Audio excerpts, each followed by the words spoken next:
y puedo hablar de materia y de antimateria, puedo hablar de muchas cosas muy interesantes que al principio uno pudiera decir, oye, pues eso es soñar, es magia. Y la realidad es que no. Hay muchísimos experimentos en los cuales puedo comprobar eso. El problema es que requieren todos de mucha tecnología. No son elementos básicos, o tal vez algunos sí, pero no tan triviales. Tal vez algunos los veamos en la naturaleza, pero no siempre los entendemos. Un ejemplo muy claro de eso es, por ejemplo, el arco iris. Todo el mundo ha visto un arco iris. ¿Y qué es un arco iris? Pues es la descomposición de la luz en sus colores. Pero si te vas un poquito más, es lo que se llama el espectro radioeléctrico. Es decir, son las longitudes de onda que emite algo que está energetizado. Oye, pero pues las longitudes de onda, eso me suena como a radio, a televisión, exactamente. Pero la luz también es eso. Nada más que nosotros vemos en un rango muy, muy pequeño, en el visible. Y si tú descompones el arco iris un poquito más, vas a ver lo que se llama el espectro, es decir, la energía de emisión de los átomos, de las moléculas, de las partículas. Eso es lo que vamos a ver cuando hacemos un láser. ¿Te fijas cómo salta uno de algo que es clásico, el arco iris, a algo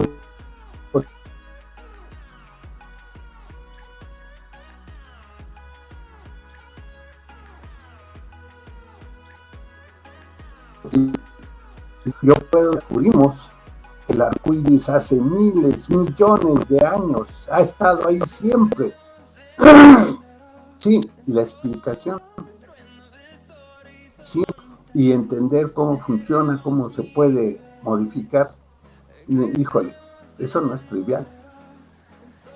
Es sencillo, no trivial. Es decir, y después de ciertos elementos puedo inferirlo, puedo deducirlo, puedo entender qué es lo que está pasando ahí, pero así como que muy facilito, pues no es trivial. Pero bueno, son ejemplos de ciencia que vamos descubriendo. La ley de Lorentz, pues es casi la forma acabada, fue una de las últimas fórmulas que se plantearon el siglo pasado, y bueno, pues sí se debió al señor Lorentz. Este señor hizo muchas matemáticas, hizo mucha física, de hecho vamos a verlo mañana, y es muy importante, pero pues lo hizo conjuntando todo lo que tenía. Ahora es curioso lo que vamos a ver. Vamos a hacer lo mismo. Fíjense que la ecuación de Lorentz inicialmente fue una ecuación experimental, no fue teórica, fue poner un experimento y deducir cuál era el comportamiento tipo empírico. Pues depende de que se mueva, depende de un campo, depende qué es lo que va saliendo. Y entonces tú vas viendo y vas diciendo esto está relacionado. ¿Cómo? No sé. Voy a investigarlo. Pero puedo decir que están relacionados. Y a través del tiempo, de diferentes experimentos, de diferentes personas que fueron haciendo los experimentos, se fueron dando cuenta. Esto se los comento porque pues lo que vamos a ver ahora es exactamente algo muy, muy parecido a eso. ¿Qué es lo que vamos a ver ahora? Ahora vamos a ver el campo magnético. Ya vimos que si tengo una corriente, bueno, es lo que vamos a hacer ahorita. Creo un campo magnético. Ah, caramba. Entonces, si hay electrones en movimiento, crea un campo magnético. Ten cuidado, porque si tú te mueves con los electrones, acuérdate, si tú estás dentro de un coche, avientas algo para arriba y para abajo, pues si no hay frenos, si no frena o no acelera, esto se está moviendo con velocidad constante, pues es como si estuvieras quietecito. Es la primera ley de la inercia, es la primera ley de Newton. Oye, ¿y la Tierra está quieta o está en movimiento? Pues yo estoy con la Tierra. Yo tengo aquí un experimento, pues este electrón no se mueve, va junto conmigo, está quietecito, pero yo me estoy moviendo. Entonces, tengo dos sistemas, uno en el cual sí me muevo y otro en el que no me muevo. Entonces, si se mueve el electrón, va a crear un campo magnético. Si no se mueve el electrón, no crea campo magnético. Entonces, va a depender de qué es lo que esté viendo, pues sí, va a depender de donde estás midiendo. Por eso es tan importante la relatividad. Ok, ¿alguna duda, alguna pregunta? Ya somos una docena, conmigo 13, entonces voy a pasarme al libro. Antes de pasarme al libro, ¿alguna duda, alguna pregunta, compañeros? Nada.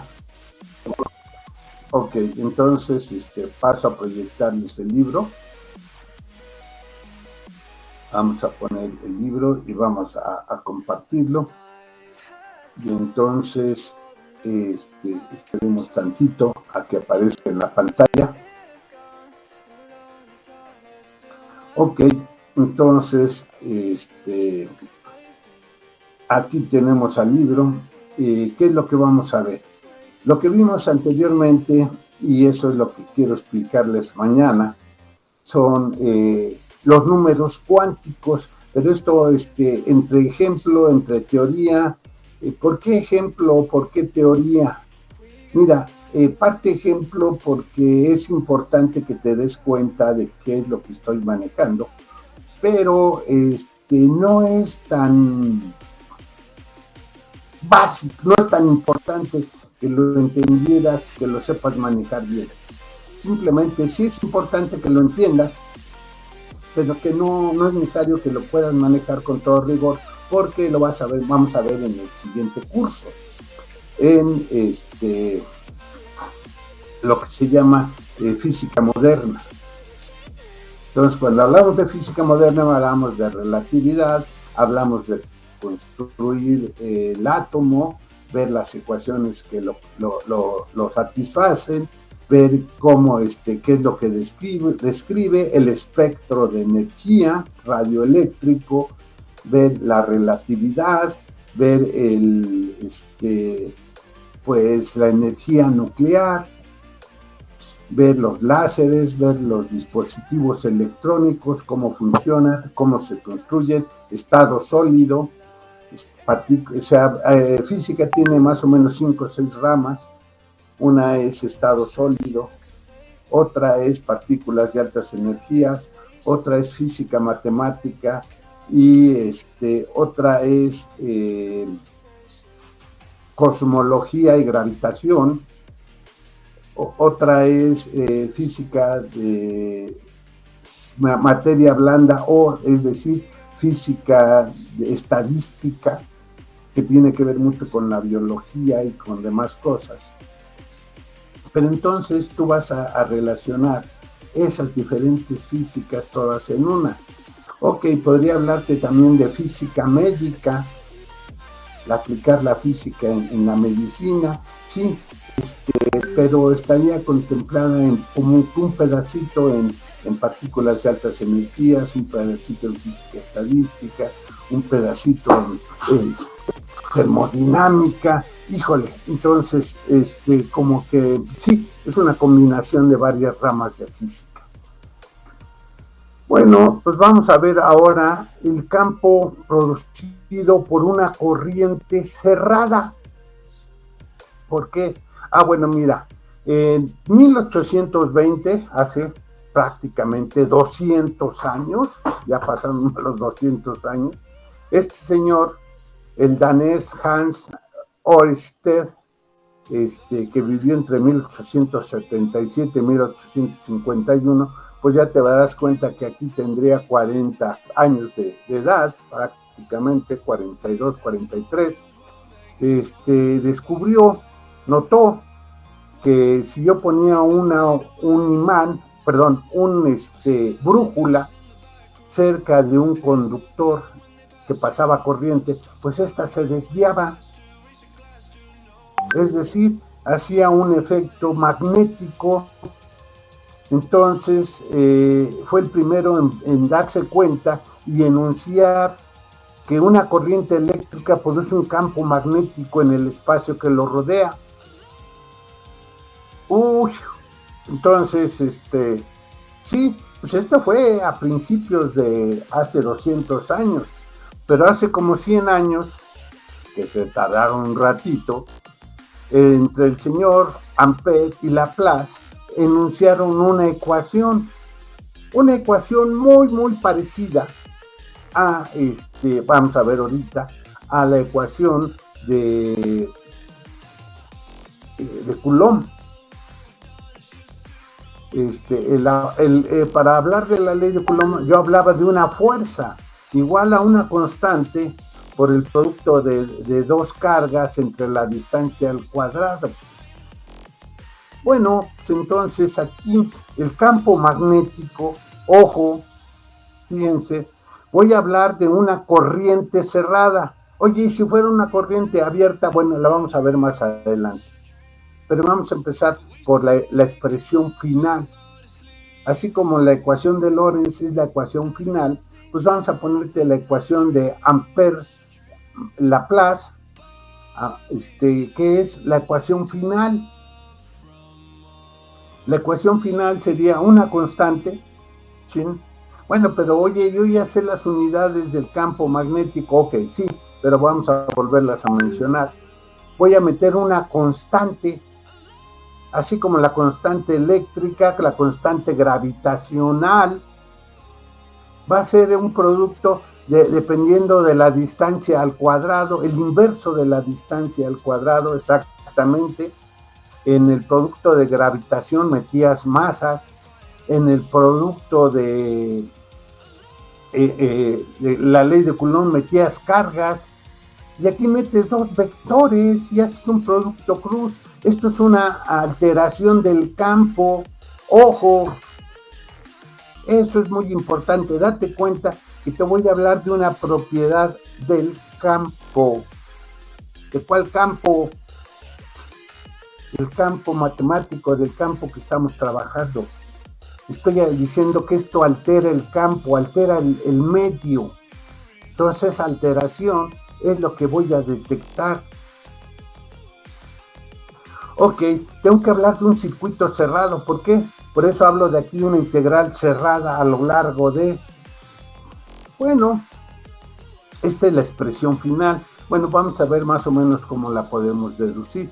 Te das cuenta que si yo quiero poner en unidades, metro, kilogramos, segundo, coulomb, bueno, pues entonces dice aquí ver nota en la sección 15.9, que es más adelante, pero bueno, la constante de ahora magnética Km va a ser del orden, pues acuérdate que más o menos igual la de eléctrica era 10 a la menos 7, bueno, 10 a la menos 9, este es 10 a la menos 7 teslas metro por ampere. Es decir, o si quieres lo pongo en MKS, que sería metro kilogramo coulomb a la menos 2. ¿Para qué? Para que cuando me queden las unidades, me queden las unidades adecuadas. El campo magnético tiene que quedar en teslas. Ahora te voy a explicar qué significan cada uno de estos elementos. Nuevamente, la constante magnética, al igual que la constante gravitacional, al igual que la constante eléctrica, pues me va a hablar del espacio. Y fíjate que como hablo de R al cuadrado, pues siempre voy a hablar de lo más fácil es de círculos. esto tiene que ver con círculos. Ok, la constante magnética la puedo hablar como una propiedad del espacio entre 4pi. Para la constante eléctrica era 1 en 4pi epsilon 0. Epsilon 0 lo llamamos la permitividad eléctrica. Aquí vamos a poner un mu 0. Esta es la letra M, mu, del alfabeto griego. Entonces va a ser para decir que es magnética, la M, es la permeabilidad magnética del vacío. Es una propiedad. Algo estoy alterando. Y no es precisamente que el espacio esté vacío. Hay algo. Estoy alterando ese algo. Ojo, siempre aquí es muy interesante darnos cuenta que siempre hay algo, aunque la gente hable del vacío. Habla del vacío porque no pongo elementos químicos. Si quito todos los elementos químicos, ¿qué me queda? Bueno, pues lo que llamamos vacío. Pero ahí hay algo, un espacio. Bueno, estoy hablando de las propiedades del espacio. Ese espacio donde está toda la materia. Bueno, entonces veo aquí mi figurita, la 1526, y ahora sí te voy a explicar qué significan cada una de estas cosas. El primero era la constante magnética. Entonces, en vez de poner Km, vamos a poner mu 0, es decir, la permeabilidad magnética dividido entre 4pi. Eso va a ser porque luego vamos a meter círculos y entonces esferas, y 4pi va a desaparecer. Va a depender de una corriente, de un flujo de electrones. Pues eso es la I. Bueno, entonces, si hay flujo de electrones, si hay electrones en movimiento, yo tengo campo magnético. Si no hubiera electrones en movimiento, pues la corriente sería 0 y pues mi integral, mi campo magnético desaparece. Entonces va a depender única y exclusivamente de que haya campo, electrones en movimiento. Si no hay electrones en movimiento, no hay campo. Eso es lo que te quiero decir. Esta ecuación, como te decía, la famosa ecuación que se llama de Ampère-Laplace, esta ya es la ecuación terminada, la ecuación final. Ok, aquí está la ley de Ampère-Laplace. Se escribe entonces como un vector unitario tangente. ¿Qué sería unitario tangente? Bueno, pues te hablaba de una trayectoria cerrada. Lo más fácil es hacer un circulito, y entonces este circulito es donde está fluyendo, donde se está moviendo la corriente eléctrica. Yo estoy observando desde un punto P fuera de aquí, lejano. Entonces este punto P va a estar a una distancia R. Esta es la R que pongo abajo. Pero entonces yo tengo que poner un vector unitario R que va desde el punto que voy a observar hasta donde estoy observando. Y voy a hablarte de un diferencial, un pedacito de esa trayectoria que voy a decir el dl. Cuando yo integro a la curva cerrada, pues entonces voy a tener el campo magnético. Voy a tener el total. Este flujo sería un pedacito, sería un pedazo de línea recta. Sí, en un pedazo de línea recta voy a tener un poquito de campo magnético. Cuando yo integre todo esa trayectoria, pues voy a tener todo el campo magnético que yo puedo o que yo estoy percibiendo, que estoy detectando. ¿Ok? ¿Cuánto vale mu 0? Bueno, en unidades del sistema MKS, metro, kilogramo, segundo, coulomb, está en 1.3566 por 10 a la menos 6 metros, kilogramos, coulomb a la menos 2. Abusado, esta unidad es muy grande, pero bueno, ok, vamos a ver más adelante que vamos a utilizar varios tipos de unidades. Aquí, no tan solo el Tesla, vamos a usar el Gauss, vamos a usar, bueno, pues depende de qué unidad, en qué términos, de qué tamaño estás trabajando, para que tu campo magnético sea en qué unidades, ¿sí? Hablamos de peso, hablamos de kilogramos, hablamos de gramos, hablamos de toneladas, hablamos de, oye, ¿en qué unidad lo quieres manejar? Es que depende de qué tanto voy a tomar de eso. Sí, eso va a depender mucho el campo magnético. El eléctrico, vamos a hablar siempre de corriente, vamos a hablar de amperes. Ahí no hay mucho problema. Aquí también hablaremos de teslas, pero vamos a cambiar un poquito de unidades. El campo magnético y por lo tanto la interacción magnética es producido por cargas eléctricas en movimiento. ¿Por qué? Porque dependen directamente proporcional a la corriente. Fíjate que aquí puse un vector unitario tangente y otro vector unitario. Oye, pero entonces si todos estos vectores unitarios, esto es uno por uno, pues es uno. Entonces, sí, lo que voy a integrar va a ser el dl entre r cuadrada. Sí, pero entonces si r fuera constante, pues entonces lo saco de la integral y solamente voy a hacer una integral cerrada. Por eso te hablaba desde el principio, acá me regreso tantito, y es una corriente que se produce en una corriente cerrada, de cualquier forma, pero tiene que ser cerrada. Estoy dando una vuelta, ya sea en forma de hexágono, de círculo, de triángulo, ponlo como quieras, pero tú tienes que partir de un lugar y regresar al mismo. ¿Qué geometría quieres seguir? Sigue la geometría que quieras.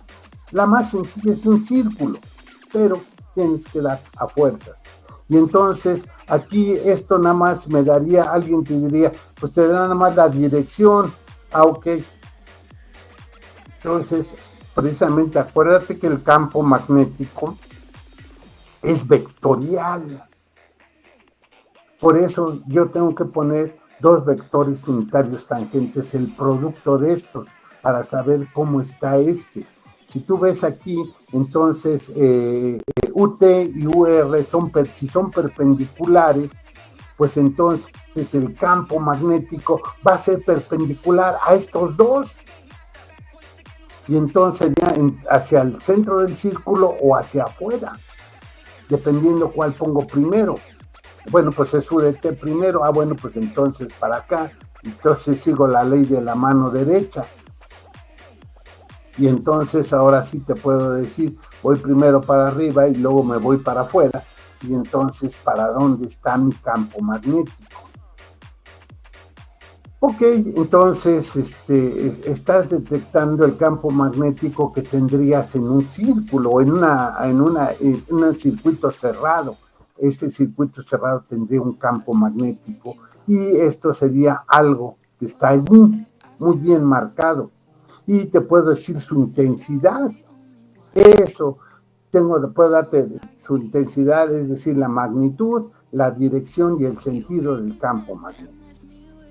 Ok, entonces, oye, aquí, ya se acabó la sección. Sí, es que primero lo único que estoy haciendo es explicarte esta ecuación, la ley de Ampère-Laplace, de dónde viene, qué significa, cómo está y los elementos que voy a trabajar. Entonces, al igual que la ley de Coulomb, 1 en 4pi, epsilon 0, el producto de las cargas entre la distancia al cuadrado, bueno, pues aquí es mu 0 en 4pi, el producto de la corriente por un vector unitario, pues básicamente es la corriente, entre la distancia al cuadrado, va a depender de qué tan lejos o qué tan cerca lo mido, y pues hice aquí una integral de una figura geométrica. Entonces va a depender de la integral, sí, exactamente. Eso me va a dar un factor geométrico. Va a depender de la geometría. Bueno, ok, ya. Y entonces tengo que aprenderme esta ecuación, la ecuación 1537 exactamente. Tienes que saber cuánto vale 4 mu 0, pues es 4pi por esto. Y aquí te doy la cantidad. Esto lo podemos tomar como una constante que tengo que aprenderme. Chin, otra constante, sí. Hay muchas constantes. Bueno, si no te la aprendes, puedes tomarla de algún libro. Nada más que tienes que saber de dónde lo puedes tomar fácilmente, porque la vas a usar continuamente. Bueno, dependiendo de lo que quieras hacer, trabajar con electricidad, con magnetismo. Entonces, esta tan condenada, la permeabilidad magnética del vacío, pues va a aparecer continuamente. De hecho, vamos a ver más adelante que la permeabilidad por la permitividad, pues es la velocidad de la luz. Pero bueno, eso lo vamos a ver más adelante. Ok, entonces ya acabaste con este capítulo y estuvo muy sencillito, ni siquiera hay un solo ejemplo. Bueno, el primer ejemplo sería el siguiente sección. Veamos el campo magnético por una corriente rectilínea. ¿Eso qué quiere decir? Que yo voy a agarrar un pedacito de filamento, de tubo, o un lleno, y entonces ahora voy a hacer un alambre. Por un alambre que siempre va a tener el mismo diámetro, voy a hacer pasar una corriente eléctrica. Y lo voy a observar desde un punto fuera de él, porque no puedo estar dentro de él. Entonces, ¿por qué es lo que quiero ver? El campo magnético. Ok, bueno, pues entonces yo sé que el campo magnético es igual a mu 0 entre 4pi, la corriente. Y ahora quiero saber cómo influye todo este alambre en un punto fuera de él. Entonces voy a venir desde menos infinito y me voy a ir hasta infinito, chino. Oye, va a ser una integral infinita. Sí, exactamente. Voy a venir desde menos infinito, esa es la ecuación 1539, y me voy a ir hasta más infinito. Y entonces, bueno, voy a describir lo que tengo aquí. Sería seno del ángulo RDL. Ok, lo que tengo aquí es que si yo tengo un punto fuera de sería una distancia R. Y pues U tangente, pues en este caso sería y UR es el que va a estar cambiando. UT no va a cambiar, fíjate que no cambia para nada. Siempre va a ser una corriente que va a lo largo del filamento. Y entonces tengo una distancia L. Esta distancia L que va a moverse, que sería lo que se mueve, por donde se mueve la corriente. Bueno, pues entonces este es el DL que yo voy a integrar. Y bueno, pues si yo pongo aquí un triangulito y pusiera yo ángulo acá, bueno, pues sería el DL sería el seno del ángulo. Fíjate que el vector unitario es 1, entonces sería el UT-UR por el seno del ángulo. Bueno, pues es el seno del ángulo que forma UT y UR, que es lo que está aquí dibujado en la figura 1527. Bueno, entonces lo único que estoy haciendo es escribir la ecuación del señor Ampère, pero ahora en términos de lo que yo estoy manejando. Es el seno del ángulo R cuadrado de L. Bueno, está bien. Entonces, eso es lo que sería aquí. Tengo que hacer la integral desde menos infinito hasta infinito. Ahora me pongo abusado. Fíjate que R es uno de los catetos. La distancia R pequeña sería la distancia que tendría yo desde cualquier punto al punto que estoy analizando. Es la hipotenusa. La que voy a investigar va a ser la hipotenusa. Si vas a usar la hipotenusa, entonces vas a buscar funciones inversas, es decir, la cotangente, la cosecante y la tangente, cotangente, la secante y la cosecante. Entonces, de la figura te podrás dar cuenta que tú puedes deducir que R, la distancia de cualquier punto al punto de análisis, sería nada más, nada menos que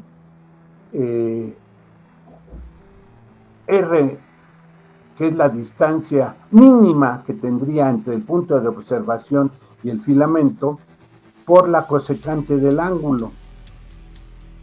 Acuérdate que es la cosecante, es la inversa del seno.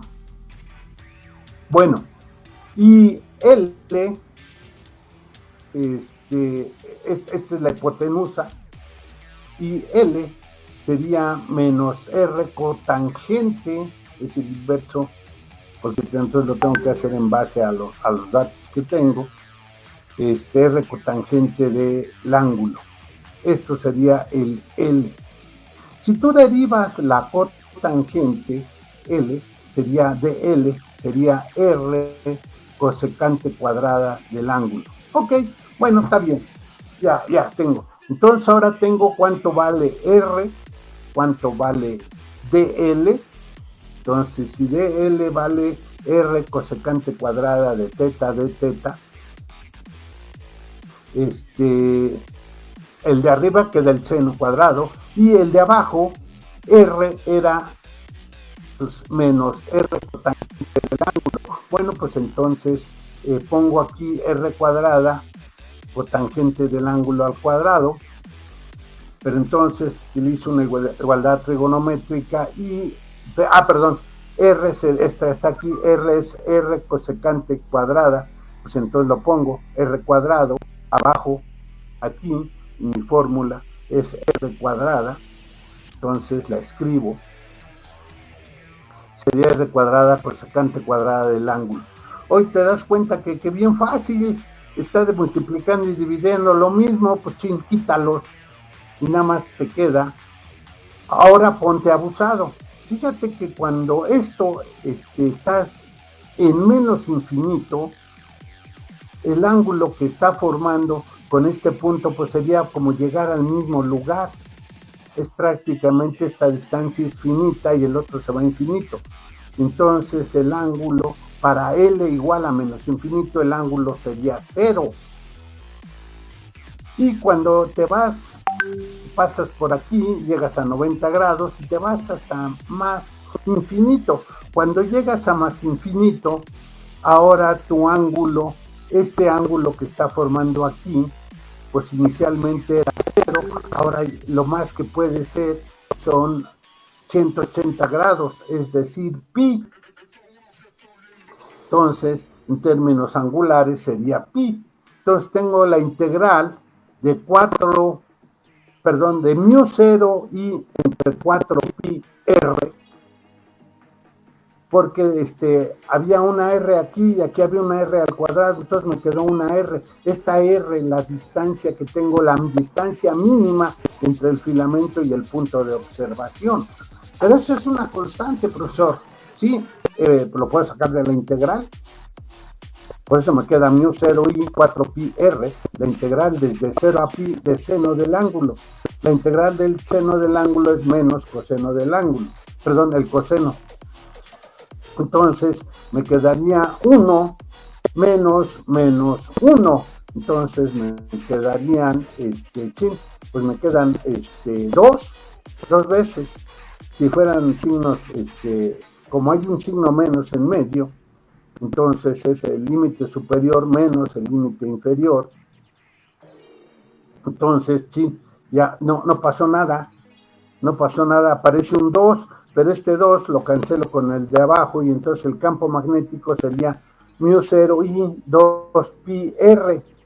Bueno, pues si lo quieres poner en forma vectorial, este B tendría que ser una B vector, pero entonces tengo que poner, oye, pero esto tiene una simetría respecto del ángulo, tengo que poner un teta angular, entonces como que le está dando vueltas a sí, exactamente. El campo magnético le está dando vueltas alrededor del alambre. Tengo lo que está aquí en la figura 1528. Las líneas magnéticas están alrededor de, y el θ lo que me está diciendo es que es esto, es algo circular alrededor del alambre. Y entonces, bueno, pues eso ya interpreté, ya entendí mi ecuación. Esto se llama la fórmula de Biot-Savart.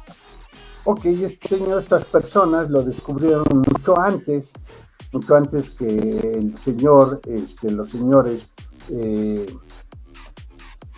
mira, se me fue el nombre,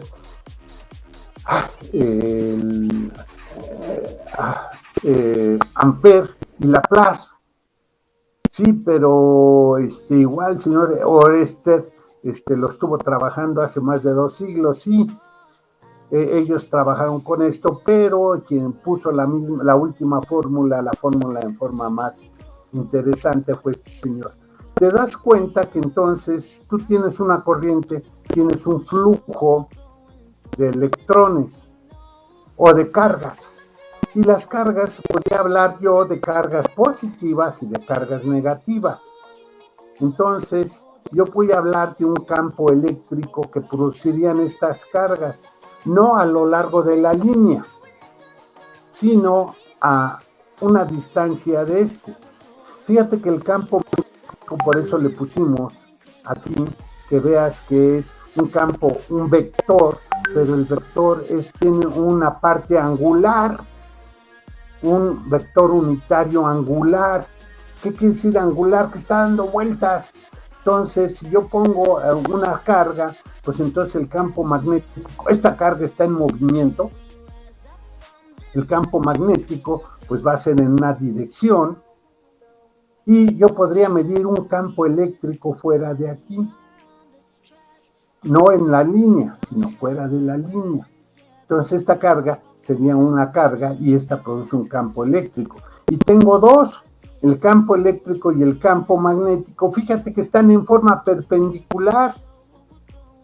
Si yo pongo, en vez de poner cargas positivas, pongo cargas negativas, de todos modos tengo una dirección muy preferencial en donde está la corriente. Tengo un vector unitario tangente, UT. El UR sería desde fuera, entonces eso tiene que ver con la R que estamos poniendo aquí, que sería medir punto fuera de esta línea. Y entonces ahora el campo eléctrico, acuérdate que para los electrones decíamos que entraba, para el campo, para las cargas positivas salía. Bueno, pues entonces serían como radios, y el campo magnético y el campo eléctrico son perpendiculares otra vez. Entonces, para cualquier campo produce un campo eléctrico y un campo magnético perpendiculares entre sí. Me va a interesar todo el tiempo saber campos eléctricos y campos magnéticos. Eso ya lo vimos, eso ya lo estudiamos en el ejemplo 14.7 para un filamento, y entonces vimos que el campo eléctrico era UR 2pi epsilon 0 R. Bueno, si yo puedo poner entonces, fíjate que si yo tengo esto, entonces yo puedo poner esta constante acá y lo meto en la ecuación inicial, porque ahora, ¿qué es lo que voy a hacer? Poner en términos de el campo magnético en términos del campo eléctrico. Sería mu 0, epsilon 0, la corriente entre un factor. Este factor va a depender de dónde, qué es el filamento, de qué estoy hablando. De un vector unitario tangente cruz el campo eléctrico. ¿Te fijas? Aquí estoy moviéndome en una dirección, el campo magnético el campo eléctrico está en otra, y el campo magnético siempre va a ser perpendicular al campo eléctrico y a la dirección que se está moviendo.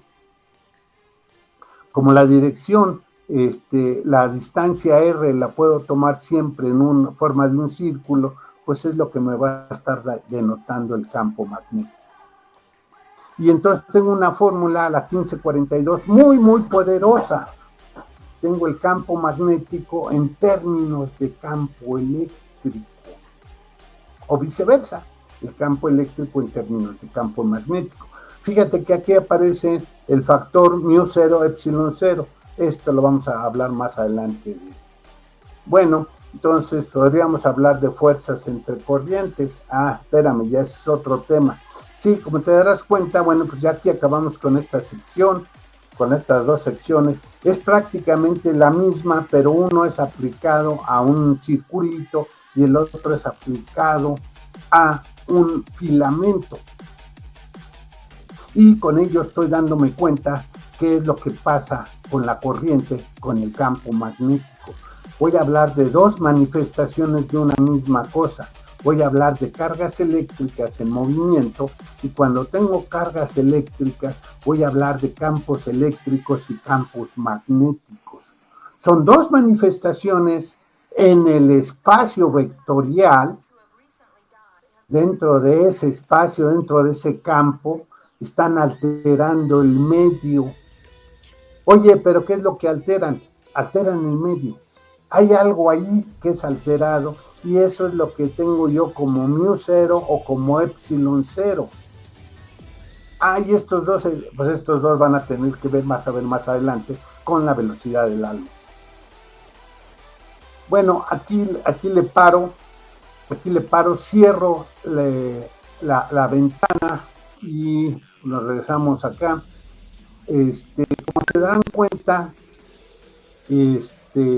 como que habíamos nada más visto la ecuación de Lorentz, y ahorita, pero se vieron muchas aplicaciones. Exactamente, fueron muchas las aplicaciones. Ahora estamos viendo una sola ecuación, pero no estamos viendo la ecuación inicial, sino la final, la que me interesa, la que yo voy a utilizar como ingeniero. Ok, es la refinada, no cómo fue deduciéndose, sino que cómo terminó. Bueno, pues utilizo la ecuación final, que es la ecuación, podríamos llamar de Biot-Savart, y bueno, es la ley, la ecuación de Ampère-Laplace, no es del señor Oersted, no es sí hubo muchas personas que trabajaron en ello, y de hecho para el campo magnético también se puede medir en Oersteds. Hay para ciertas cosas esa unidad. Bueno, por eso les decía, hay muchas unidades, pero va a depender de qué tamaño del campo magnético quiera medir. También lo podemos medir en teslas, lo podemos medir en Gauss. Oye, sí, la diferencia es, lo pones en centímetros, en vez de kilogramos, gramos, en vez de, sí, en vez de coulombs ponemos una unidad más pequeña, porque el coulomb es muy grande. Ok, si cambiamos el tipo de unidades, pues vamos a cambiar el nombre de esa unidad, y entonces, sí, ahí hay mucha variedad. Teslas, Gauss, Oersted, en fin, hay varias. No así en la corriente eléctrica está muy fácil. Nada más tenemos 3 tipos de unidades, y ya lo sabemos: el ohm, el ampere y el volt. Ya, acabamos con las unidades. En cambio, aquí en campo magnético vamos a tener, pues sí, varias unidades. De lo que va a depender es, lo quieres hacer en algo muy grande, en algo muy pequeño, qué tan fuerte, en qué tamaño lo quieres usar. A la hora de que lo cambio yo a gramos, de metros a centímetros, pues en el otro no hay mucho problema, pero en sí, porque son, pues, abusado de 1 kilogramo, pues son 1000 órdenes de magnitud, son 1000 gramos. Entonces ahí apareció, si pongo de centímetros a metros, pues ya son 2 órdenes de magnitud. Entonces, para trabajar unidades tan pequeñas, bueno, pues le ponemos otro nombre. Eso es lo que va a pasar. Ok, como se darán cuenta, esto tiene que ver mucho ahora sí ya con la realidad. ¿qué es lo que vamos a hacer? Hablar de campos eléctricos y magnéticos. Me va a interesar que tú descubras cómo encontrar el campo eléctrico, porque si descubres el campo eléctrico, automáticamente descubriste el campo magnético. Esta ecuación, la que acabamos de escribir, B es igual a μ0 epsilon 0 4pi entre lambda por la corriente, y entonces pongo ahí un vector unitario tangente, cruza el campo eléctrico. Si yo sé el campo eléctrico, yo ya sé el campo magnético. Entonces nada más tienes que decirme qué corriente es la que está pasando ahí, porque los demás son constantes. El lambda bueno, lo puedo determinar dependiendo del medio. Entonces todo va a estar importado, interesante. Todo lo que vamos a querer saber siempre va a ser campos eléctricos. Teniendo el campo eléctrico, con esta última ecuación, automáticamente tengo el campo magnético. Entonces ya tengo el campo eléctrico, ya tengo el campo magnético, pues ya tengo toda la información electromagnética de eso, exactamente. Y ahí ya puedes empezar a hacer mucho más cosas. Como se darán cuenta, es un pequeño detallito para darme cuenta que los dos campos están relacionados. Necesito usar la ecuación de Ampère-Laplace. Esa ecuación necesito aprendérmela, entenderla bien y ver que con eso voy a relacionar muchas cosas. Y te diste cuenta que manejamos como si fuera un dipolo eléctrico, pero ahora es un dipolo magnético. Aunque nunca hablamos de un dipolo magnético, hablamos de él como una propiedad, en los ejemplos que pone el libro. Pero no habla él como definición de campo, no lo definimos como un dipolo magnético, sino que es la vuelta, es el estar ahí cerrando. Pues sí, cuando yo ponía un dipolo eléctrico salían de un lado las líneas y entraban al otro, hacía un circulito, y aquí siempre tengo círculos. Campos magnéticos siempre van a estar cerrados. Y entonces, sí, eso es la no existencia de monopolos magnéticos, pero eso lo vamos a ver más adelante. Bueno, nos quedan 10 minutos para que se corte esto, compañeros. ¿Alguna duda, alguna pregunta? Ojo, ustedes tenían que haber entendido bien, muy bien, el capítulo anterior, porque, como te darás cuenta, todo lo de campo magnético va a estar construido a base de campos eléctricos. Entonces, yo puedo poner un campo magnético teniendo un campo eléctrico. Y teniendo un campo magnético, pues yo hago la ley de Lorentz. Entonces, sí, pero ahí usaste imanes. Sí, exactamente. Usé las propiedades magnéticas de la materia. Usé imanes. ¿Cómo funcionan los imanes? Es exactamente lo que te voy a explicar mañana y es parte de lo que dice al final el capítulo, la sección anterior. Habla de las propiedades de la materia, del spin, ¿cómo se llama? El spin. Cuando tú alineas los spines, creas el magnetismo en la materia y entonces eso es un imán.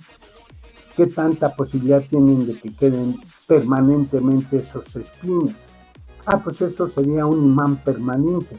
Si los puedes alinear, tienes pero no toda la materia puedo alinear los spines. ¿Qué es el spin? Pues es el giro del electrón sobre su eje, el equivalente al día y la noche en la Tierra, el equivalente a las vueltas que da la Luna alrededor de su eje.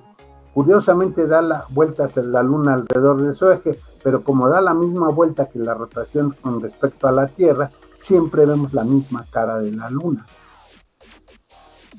Su día y su año alrededor de la Tierra es el mismo tiempo, entonces nunca cambia la cara de la Luna. Bueno, fíjense qué curioso, ¿verdad? Estamos hablando entonces de qué, de magnetismo, estamos hablando de astronomía, estamos hablando de la luna, de qué estás hablando. Pues es que todo está relacionado. Fíjense que todo se relaciona. Entonces no hay nada totalmente independiente.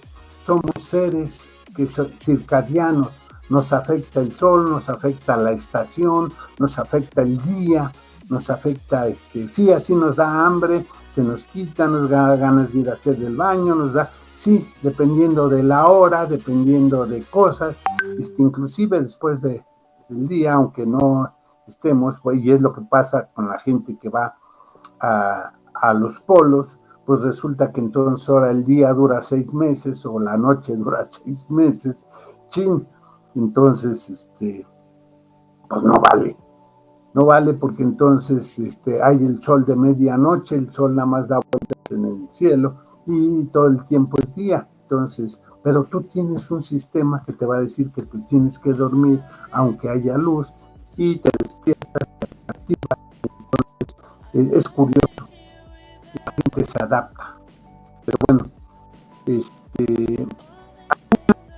¿alguna pregunta, compañeros, comentarios? El tema no, profe. Bueno, entonces nos vemos mañana en la escuela. Espero que puedan llegar, los que puedan llegar, en el salón 2103. ¿Ok? Por favor. Entonces, voy a llevar varias cosas y les voy a procurar explicar algo. Van a ver por qué no lo puedo hacer por aquí, porque entonces tendría que hacer otra vez un montonal de notas adicionales y tal vez no quedaran muy claras. Bueno, pues entonces me despido, compañeros. A los que ya no vea, pues entonces nos vemos la próxima semana. Sí. Que la pasen bien. Que profe, nos vemos mañanita. Ajá. Hasta luego. Hasta luego.